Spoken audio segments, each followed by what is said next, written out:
All right, y'all. Hello. Welcome to our fun chat time. I'm Rebecca. I'm Janelle. Hello, Mental Projectors. Hello.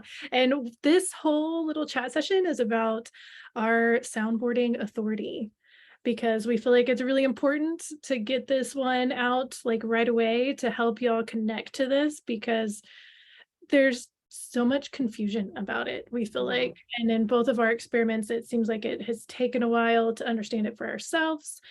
And to see, it's interesting to see the nuance between how we each do it. And so that's the other thing is to just share our experiences so you can start to fill out your nuance of soundboarding and what that feels like for you and what that means to you. Mm-hmm. So tell me, Janelle, first, your first experience with when you were like, okay, my authority soundboarding, I'm gonna go do soundboarding now. How did it start for you? Here's my soundboarding tool. Here I go. Um, well, first of all, when I first learned about my authority, I had already learned about other authorities because I had mistakenly thought I was a generator. So I had kind of learned a little bit about sacral authority and I had dipped my toe in the other authorities. I basically skipped mental authority before I knew what I was, or environmental authority, soundboarding authority, no authority. It has a lot of names. It does. And Yeah. that's one thing that really gets under my skin. So Yeah, it's referred to in a lot of different ways, and to no authority is straight up incorrect. So I don't really like that one. Outer authority, I kind of get it because we really don't have anything in here like a sacral center, yes, no, emotional waves, splenic hits. Like we don't have any of that stuff. So when I first saw it, I was like, well, damn, this seems harder and more vague than the other ones, and I don't really care for it. So I basically skipped over authority as a thing I would even experiment with in the beginning of knowing I was a mental projector. And I think it took my reading with Teo to really say, oh, I actually should do this thing. Because to me, I have been soundboarding my whole life because I'm a very talk to myself out loud person. I was always very afraid that people, when I was a child, would hear me or see me talking to myself. Like I was very protective of it, but I talk to myself a lot. I still do. So I was like, well, that's it. I'm soundboarding. I'm doing it. Good for me. Yay. A+, gold star. pat on back. No. I will say that solo soundboarding, which is what I call it, is helpful. It is not the same as traditional soundboarding in human design for mental projectors. It is helpful, and is probably helpful for a lot of other people and a lot of other types, but it's just not the same. Even if you look in a mirror and do it at yourself and watch your face, that helps a little too, because what you're doing when you soundboard is essentially bouncing your voice and the words off of another person's aura and attempting to read their aura as you are doing this. It's a very complicated, convoluted magic trick here. So for me, I was like, well, that's really hard. One, and I don't like to talk to people about my stuff. Two, that was another big thing for me that I'm still working with, but I think it was a huge lesson I needed to learn is I don't like to talk to people about my stuff. I like it to be in here. I'll talk to myself, my solo. I'll just figure it out. Yeah, I got it. I don't want to burden people with my shit. Even though I'm married, and like when you get married, you're like, well, that person is legally obligated to listen to your crap. So hello, it doesn't feel good to me. It feels like I'm saying I can't do this myself and I need help. This is the key, mental projectors, because we can't do it ourselves and we need help. Like for real, and not in a bad way, not in a I'm weak or I can't do this. I'm not smart enough. I'm not fast enough. I don't know enough. I can't do this. Not in that sort of way. As projectors, we are here for the other, and we don't function well without others. Hello, Rebecca, yeah, this is my other. Right?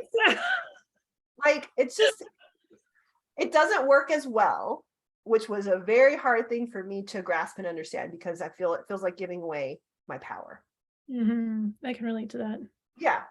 But mechanically, that's what it's about. That's what we're here to do. It's to guide others. We don't see ourselves the way we see others. So Mhm. there has to be an other component in it somewhere. And I was resisting it for a long time. And then finally I was like, well, whatever, I'm going to soundboard. And so I soundboarded with some other mental projectors that I knew. And that was okay. It felt very technical. And it felt like, am I doing it right? Because sometimes they would say something, not like a question or a comment, but like almost like they were trying to move me along in my thought process. And I was like, I hate that. yeah, I was like, what? And I almost wanted to go, I thought you weren't supposed to talk. I thought you're not supposed to talk to me. So, but they were much farther along in their experiment with me. They had soundboarded a lot. They were very nurturing and caring with their voice and their words. And so I felt safe. And it wasn't a bad experience. It was just weird. The Mm, best soundboarding experiences I've ever had have been with you, first of okay, all, nice. with my husband, because he has no idea what the hell I'm doing. So he just listens, and I can say to him, don't talk, just listen to me talk real quick. And he'll be like, all right. And then when I'm done, he just looks at me and he's like, do you need me to say anything? No. Okay. Like he gets it, but he doesn't get it, which is helpful.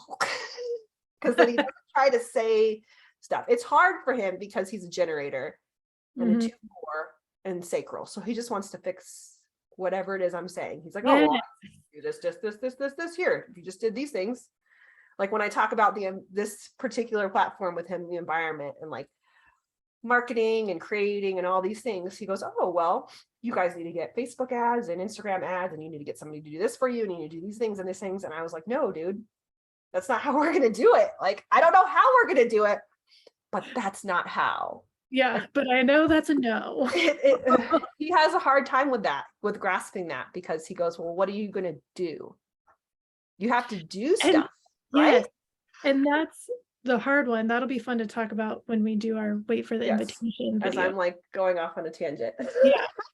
Yeah. Because yeah, I mean, I have a hard time with that too. You know, my dad's a generator, my ex-husband's a 2-4 generator, and he would do the same thing. And I couldn't figure out until this, like, I I would try to talk to him to like understand my feelings and stuff, and he would either get his feelings hurt or just try to fix me, or like Mm-hmm. literally give me a list of things that I should do now. And Mm-hmm. I would get so angry. Because you're basically showing us, look at all the stuff that you are not doing. Look at all the steps you missed. Look at all things you did wrong. Way to go. You might as well start over or just scrap the whole thing. That's what Yeah. I see when people show me, like, this is what you need to do. I just felt like they weren't listening to me. And that's the interesting thing is before human design, I would talk, and there were a couple times where if I felt like somebody wasn't listening to me, I would get so angry and I couldn't really Mm-hmm. figure out why. And I thought, am I just this selfish that I just need people to listen to me? Like, isn't that so selfish? And then I've discovered, No, but it is what you need. yeah, yeah. And I'm like, oh, okay. And then I could understand why I got so angry because they were cutting me off from my intuition. Whenever they would Mm-hmm. interrupt me or they would call me selfish or they would get angry at me or any of that stuff, they were cutting me off from my intuition, Mm-hmm. which just felt brutal. Mm-hmm. And so that's why I would get so upset. What does soundboarding feel like to you, like when you're doing it? So it's really fascinating. To me, it feels like the words leave my mouth and bounce off the energy of the other person and come back to me in a different way. And Mm-hmm. then I'm able to feel it in my body in a different capacity. And it is based on the person for me. I can really tell if I'm with somebody like when I used to go to therapy a lot, I could solve so many problems because she was just there listening to me. Professional listener, she's got it. Exactly. And I'm talking and I remember realizing this phenomena before human design, thinking this Mm-hmm. is really weird. Do other people experience this?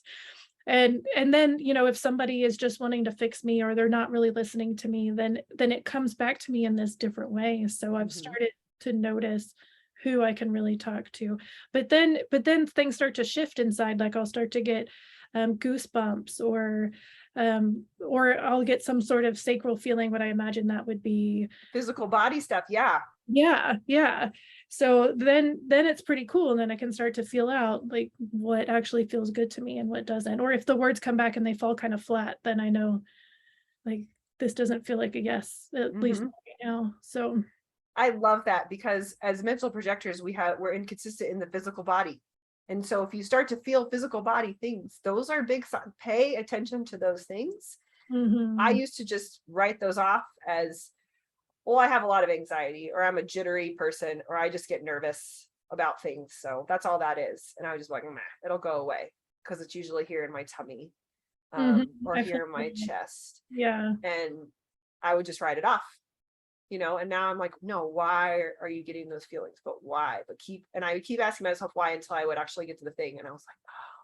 And I love what you said about your therapist, because I had a very similar experience with therapy, where I was like fixing my own stuff really quickly. And I Yes. asked her the same, I'm like, are people usually this good at therapy? Because I feel like I'm really good at it. And she was like, well, she's like, first of all, you're not, because I'm so like, There's no I want to award. be good. Yeah. She's like, no, you don't get a award for being the best, you know, therapy person going to therapy.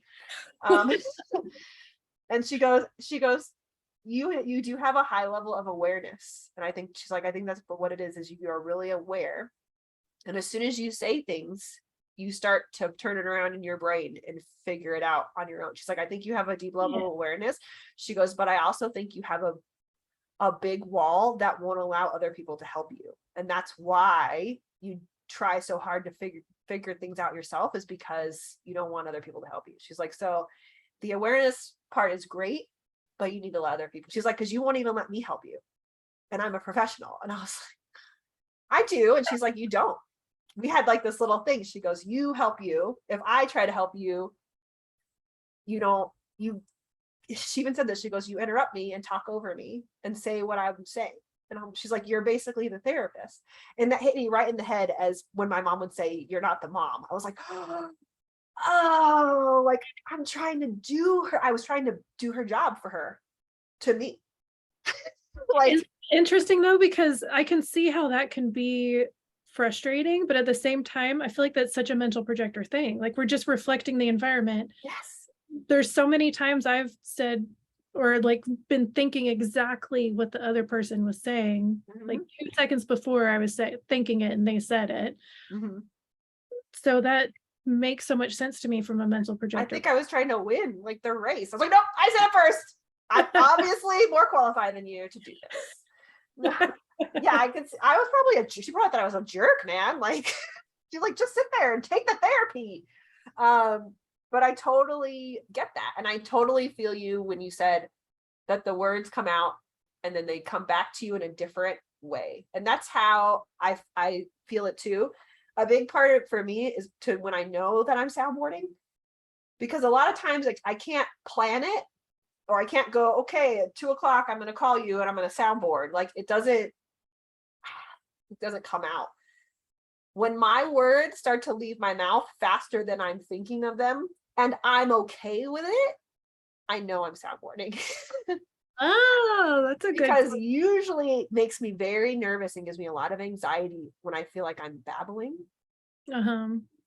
But when it happens and I'm like, nope, it almost is like there's a little gnome in there pushing the words out, saying, like in a little coal truck. That's what I see. Um, and he's telling me, no, there's no stopping. You just keep going. It's fine. Like everything's fine. And I don't feel as much anxiety or nervousness that I'm babbling, because I Mm. know it's for a reason. Something tells me this is for a reason. And then it's just like, whoosh, and it doesn't make sense. Don't try to make sense. Don't try to articulate or be Mhm. witty or funny or have good sentence structure. Like, just don't. Yeah.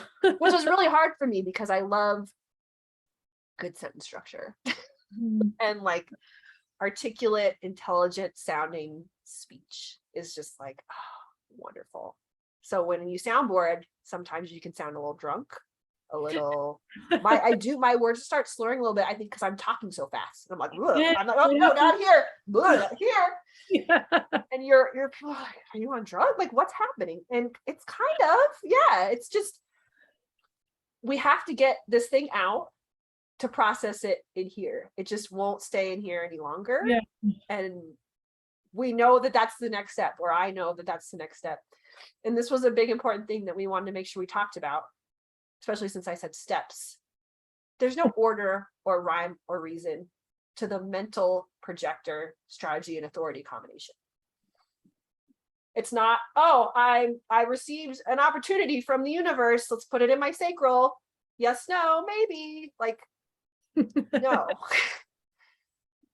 Life happens, and you decide to soundboard things when you, for me, it's when I feel like it really can go no further in here, or walking around in different environments, like, or waiting, like I need to say it now.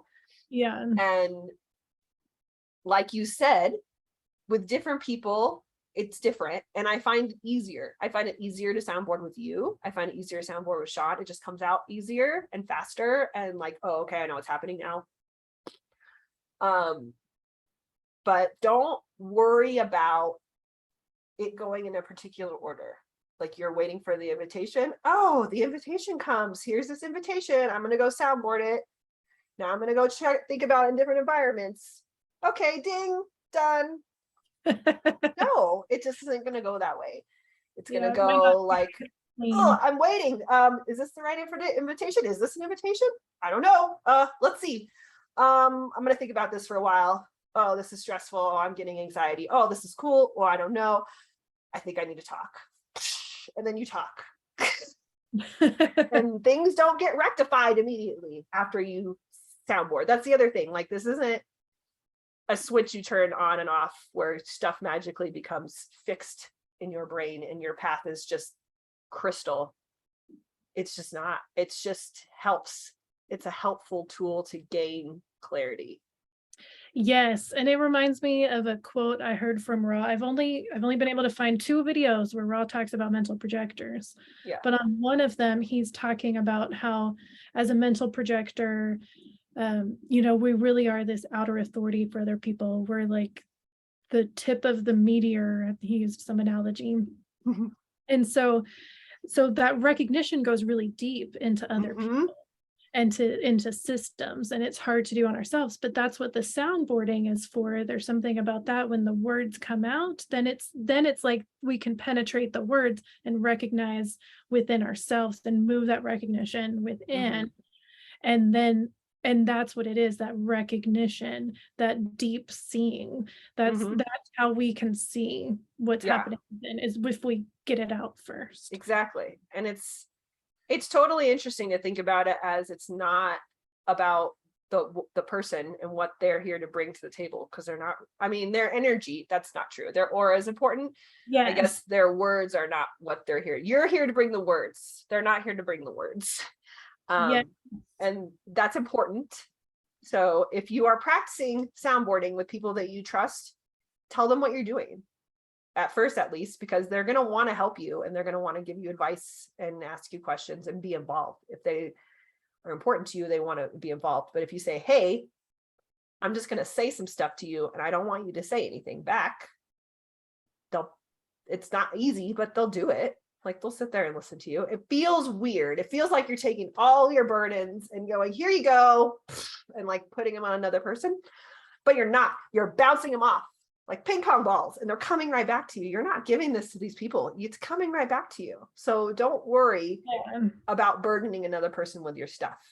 That's the thing when you find the person to soundboard with, because some people will just want to take it on. And that's what I realized looking back. The people that called me selfish, they're like, it's rude. It's just so selfish of you to put all this on me. Like, I never asked you to take it. They took it. Just asked you to listen to me. And so, yeah, if they can't handle just listening and supporting you, then they're not your soundboard people. And that can be painful, because before that moment, you might have thought you had this different kind of relationship. Yeah. And it's impossible to not take a little bit. If the person is important to you and if you guys are close, the person's going to take a little bit on just because they care for you. But it's a strength thing. It's like, I can take it. Like, give it to me. I can take it. Like, if Rebecca was to come to me and soundboard and about like heavy stuff, yeah, I'd be like, oh, this is my friend. I feel for her, but I can I can take it because I know she's not giving it to me. She's bouncing it off me. And it's different. It feels different. It doesn't feel like we're giving it. Like when people say, I've rarely experienced other people soundboarding to me, but when I have, it doesn't feel like they're giving me stuff. It feels like they're working it out.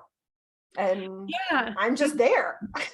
I know people are like, how do you listen to this and not take it on? I'm like, because it's not my responsibility, but I can hold space. And that other person isn't asking that of you. So it's not like they tell you all this stuff and then they're standing there like, fix it, help me. Yeah. It's more like, usually when I do it, I'm soundboarding and I'm like, oh, okay. So if I did it like this, and then, oh, if I thought it like this, and then, oh, okay, bye. And then I'm off. Like, I don't even, You know what? I'm done with you.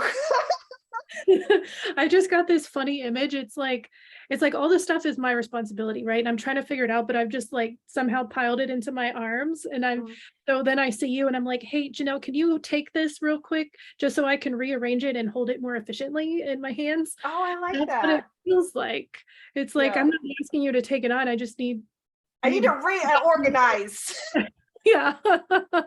That actually makes a lot of sense. As someone who waits tables, I have to be very efficient about the way I organize my tray and the way I carry stuff. So that totally made sense because I've done that before. I'm like, hey, hold this real quick. And then I fix something. And I'm like, okay, I'll take that Coke. Bye. It's the same. It's very similar. That's a really great analogy. I like that a lot because we are holding a lot of things and we have it. It's all jumbled. Right.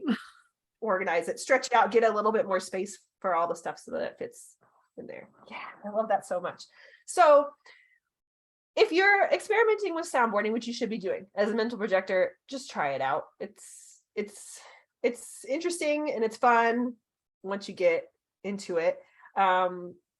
Realize that it doesn't have to make sense. The act is important.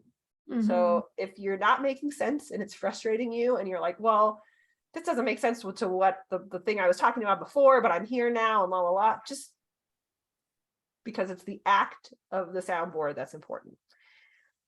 And try to notice what the other people, like what the aura, the feeling is coming back to you. But if it's a lot going on and you can't and you're like, I'm not doing this right, I'm not paying enough attention to aura and words bouncing, just let it go. Just vomit words at people. Yeah, because there's nothing to do. It's just exactly something to experience. Yeah, exactly. And sometimes, well, for me anyway, a lot of times, emotions will come up as you're doing this because you're usually sharing things that are like personal. Usually you end up, even if you start off surface and you're like, oh, I don't like my job because of this, that, and the other, and you're soundboarding, and then all of a sudden it's like, whoa, you start talking about more personal things in your life.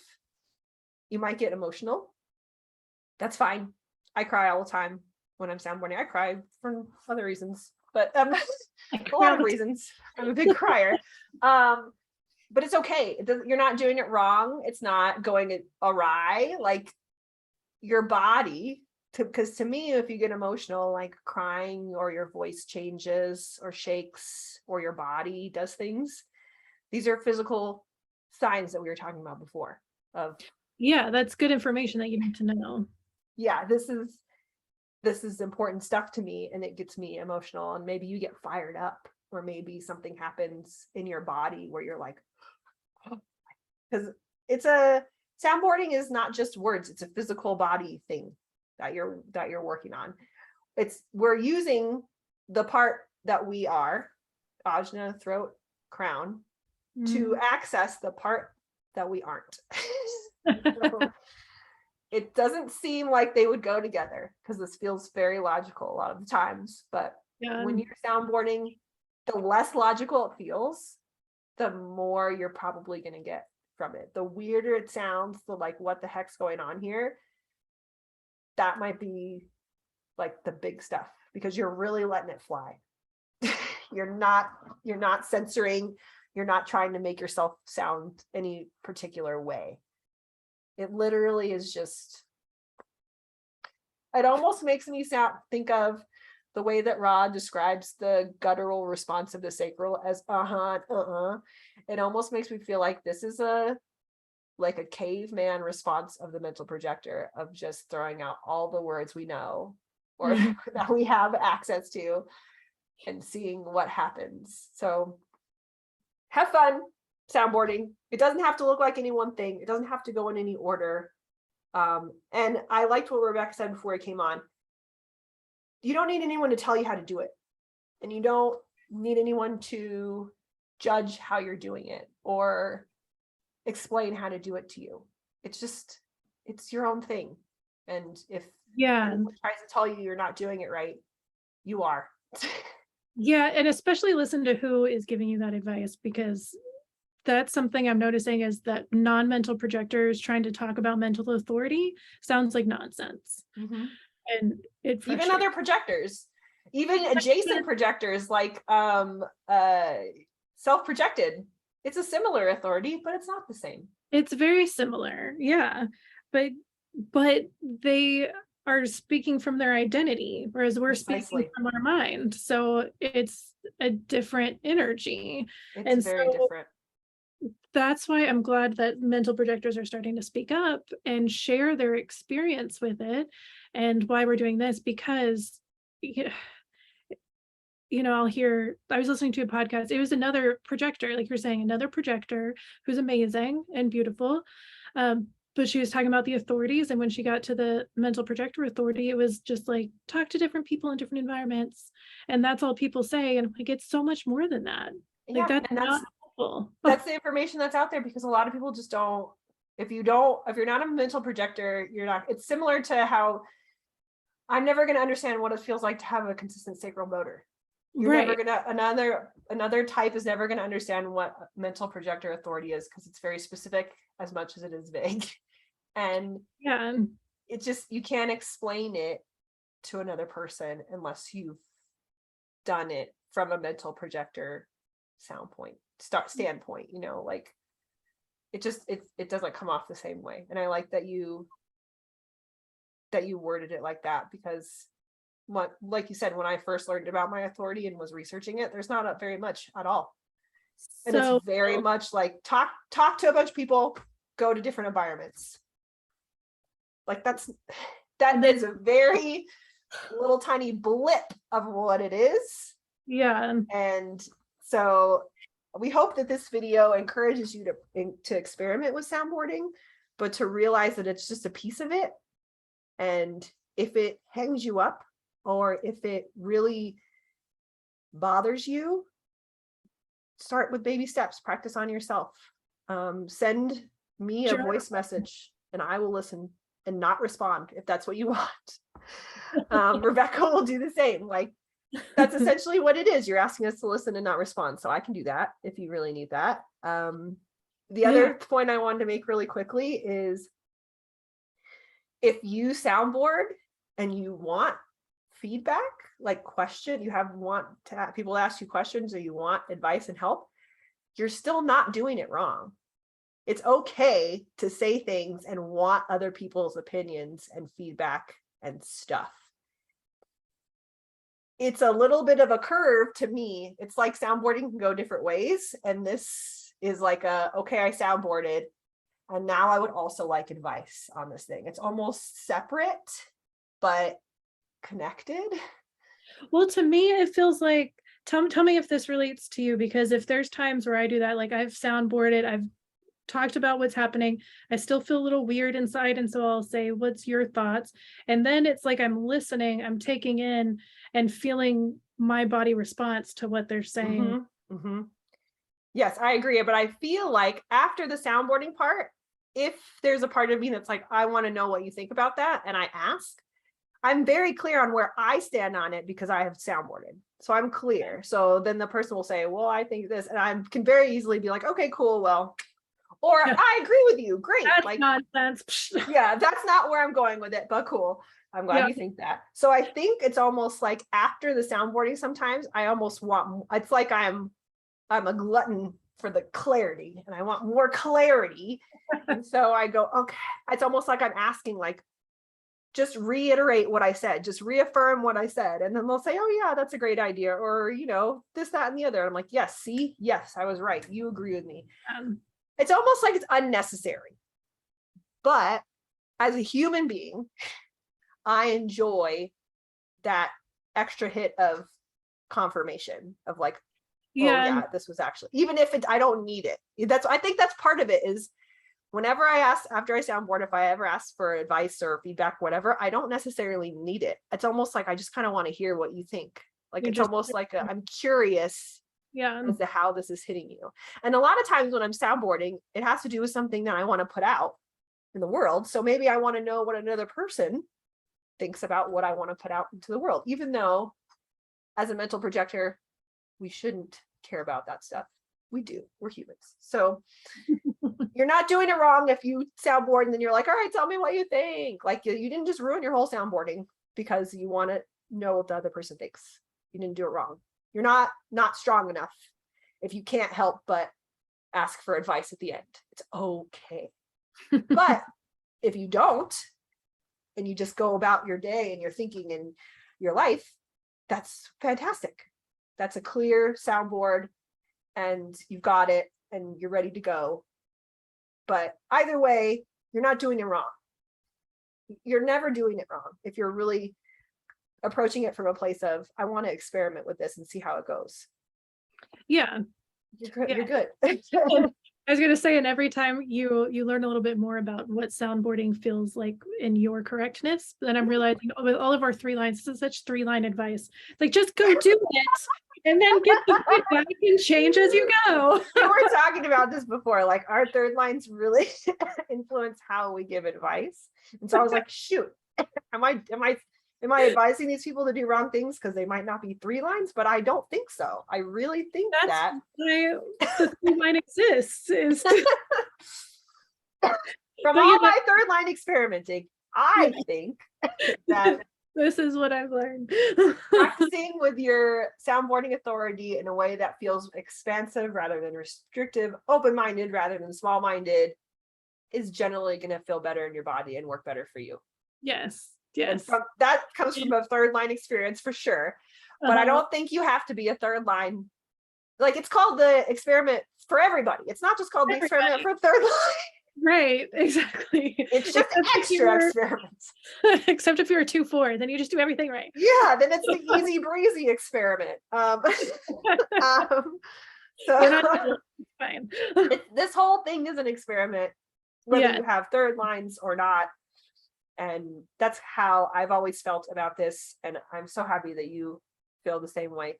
And it's very interesting to me because Rebeka's a 1st line 1-3. So as she said before, her natural inclination is towards more information, knowing more, giving more, having more. And a lot of times as mental projectors, we come from a place of not that much information. Trying to gather more information as we go along, maybe that's why you're so naturally good at it. It's because like it's the gathering process of like, oh, now I have information. And my 3rd line is like, oh, what happens if I throw this here and light this on fire? So all right, we digress. But anyway, thank you for listening. Yeah, and go practice soundboarding. And if it feels weird or uncomfortable, it's supposed to, and you get used to it, and it actually works. So have fun. See y'all later.